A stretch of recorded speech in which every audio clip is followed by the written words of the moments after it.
some concrete achievements at the ground level, at the community or national level, wherein, as we have said a while ago, we can, in fact, have more accomplishments to be proud of. So without further ado, let me call on Mr. Kotaro Kawamata, who is an environmental specialist from the Asian Development Bank. He will talk about the ADB experience related to green economy and particularly on the Poverty Environment Fund. Mr. Kawamata.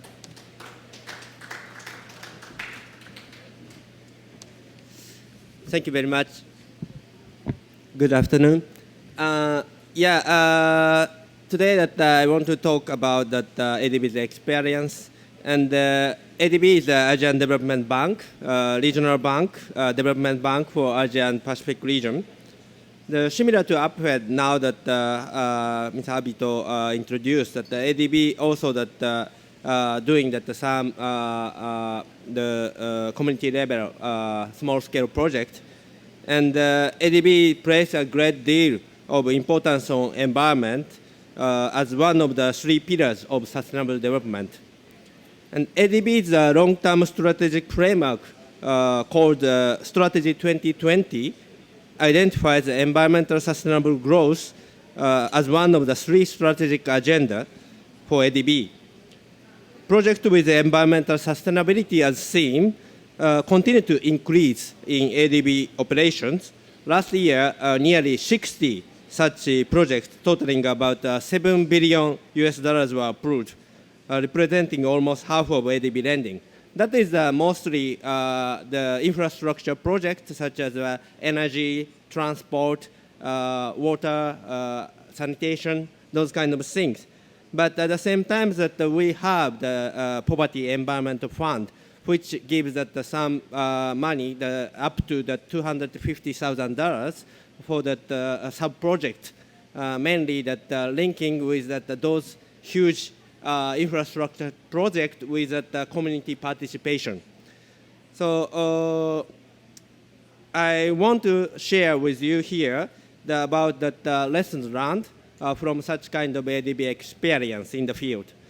The first lesson is that while the success of small-scale local projects can make a difference for the target communities, the long aim of such projects should include, however, that the finding of the means to catalyze and inform scaled-up transformational initiatives. In that regard, we can show good example from ADB experience. ADB's Poverty and Environment Fund has been able to identify and demonstrate self-sustaining environmental management interventions to reduce poverty for possible replication and upscaling. Let me give you that, some example of that. One of the notable achievement of PEF, Poverty Environment Fund, is the contribution to the establishment of the Coral Triangle Initiative. The small-scale analytical study under PEF becomes one of the ADB's flagship biodiversity sub-regional programs of CTI, Coral Triangle Initiative. The analytical study helped build knowledge on mainstreaming marine conservation and sustainable fisheries in national development strategies through case studies on poverty and environmental linkage on fisheries in different communities. The CTI was established in 2007. The initiative covers 6 countries: Indonesia, Malaysia, Papua New Guinea, Philippines, Solomon Islands, and Timor-Leste. 120 million people, a third of the entire population of the 6 countries, depend directly on the coastal and marine resources of the Coral Triangle for their livelihood and subsistence. To date, more than $200 million in funding has been mobilized to support the program. The second lesson is that the upstream work is vital to scaling up pilot projects. Efforts must extend beyond the project level to include more strategic approaches. The pilot program for climate resilience offers a good example. Established under the Climate Investment Fund, the multilateral fund hosted by World Bank and developed by, participated by regional development banks, the PPCR aims to scale up assistance to developing countries. The program promotes programmatic approach to mainstreaming climate resilience in development planning through a combination of policy reform, capacity development, and investment. These approaches are developed and implemented through country-specific strategic program for climate resilience. Thus far, these have been developed for Bangladesh, Cambodia, Nepal, Samoa, and Tajikistan. Together, these programs comprise that $350 million of investment and technical assistance. Through this approach, ADB aims to mobilize a total of $400 million in climate investment fund in the region and leverage an additional $800 million for other sources. PPCR also integrates a strong knowledge sharing component in its upstream work. It provides an inclusive platform for all development partners to cooperate, engage in dialogue, and align behind a similar strategic approach to improve the capacity of agencies to use climate change information and knowledge to make informed decisions. In Bangladesh, for example, PPCR implementation is focusing on the southern coastal region of the country. An amount of $71 million in PPCR funding is being integrated with $250 million of ADB funding for coastal climate resilient water supply, sanitation, and infrastructure improvement projects. Also, 500,000 technical assistance is now supported the generation, dissemination, and application of information and knowledge products through the establishment of an information and knowledge management network in the country. A third lesson is the importance of regional cooperation and partnerships.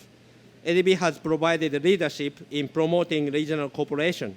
For instance, in the Greater Mekong sub-region, the Core Economic Cooperation Program shapes development and investment strategies within the region, building together economic, social, and environmental elements into decision-making.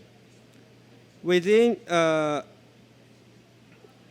this program, the GMS Biodiversity Corridor Initiative focuses on integrating environmental consideration into key GMS development sectors such as tourism, transport, and energy, and promoting local livelihood and conservation activities within high-value biodiversity landscapes. This is one of ADB's flagship biodiversity program, and similar to Coral Triangle Initiative, ADB's small-scale project also led the groundwork for the implementation of the biodiversity conservation activities. The CTI Coral Triangle Initiative is also another good example of regional cooperation. In addition to the government of the 6 countries, ADB is working with partners such as the government of Australia, United States, UNDP, FAO, and the World Bank to support the implementation of the plans of action to protect the sustainable management an area known as the Amazon of the Seas. In my brief presentation, I introduced 3 key lessons learned from ADB experience, scaling up, upstream intervention, and partnership. In order to realize sustainable development, it is quite important to share knowledge on good practices. I hope ADB's lessons learned in this field have contributed to the discussion today. I explained our flagship environmental program of Coral Triangle and GMS only very briefly. You can find more detailed information from recent publication, joint publication by ADB with WWF, titled The Ecological Footprint and Investment in Natural Capital in Asia and the Pacific. ADB will co-organize the side event on this issue on 18th and 19th at Rio Convention Pavilion. I welcome you to those side events, and also that ADB has an exhibition booth here in Athlete Park, just Pavilion A, back of this pavilion, and we display video and photos of those initiatives, the CTI and GMS and others. So please visit our booth. Thank you very much for your attention.